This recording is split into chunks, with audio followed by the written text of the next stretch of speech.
মসজিদে টাকা নেওয়ার জন্য চেক নেওয়ার জন্য আসছি, এসে ওনাদের কাছে চেক চাচ্ছি, চাওয়ার পরে ওনারা আমাদেরকে বললে 15,000 টাকা দাও, তারপরে আমরা চেক দিই।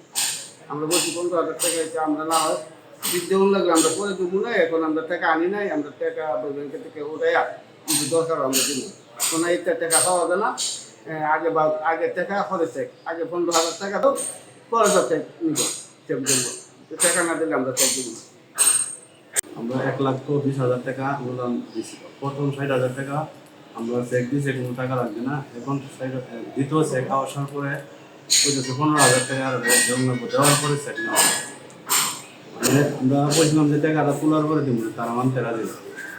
বলতেছে না 15,000 টাকা নগদ দেওয়ার পরে কি বলে আমরা চেয়ারম্যানের সাথে কথা বলবে কেন? তারা আসছে আপনাদের কাছে টাকা নিতে, চেক দিবেন, আপনার 15,000 টাকা দিতে হবে, এটা কোন ধরনের কথা ভাই? আপনাদের কে বলছে? আচ্ছা কে বলছে সেটা বলেন, যে কে আপনাদের অনুমতি দিছে 15,000 টাকা নেওয়ার জন্য? আপনাদের পিএ স্যার বলছে টাকা নেওয়ার জন্য?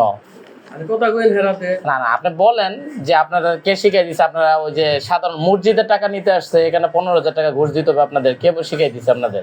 এটা কি কোনো নিয়মের মধ্যে আছে কিনা এটা একটু বলেন, আমরা শুনি। আমরা তো আপনাদের বিভিন্ন জায়গায় বিভিন্ন ধরনের ইয়ে করেন, কিন্তু আমরা ওইগুলো কিছু বলি না। এখন মসজিদের একটা উন্নয়ন কাজের টাকা নিতে আসছে, সেটার জন্য আপনাকে 15,000 টাকা দিতে হবে আপনাদের অফিসে।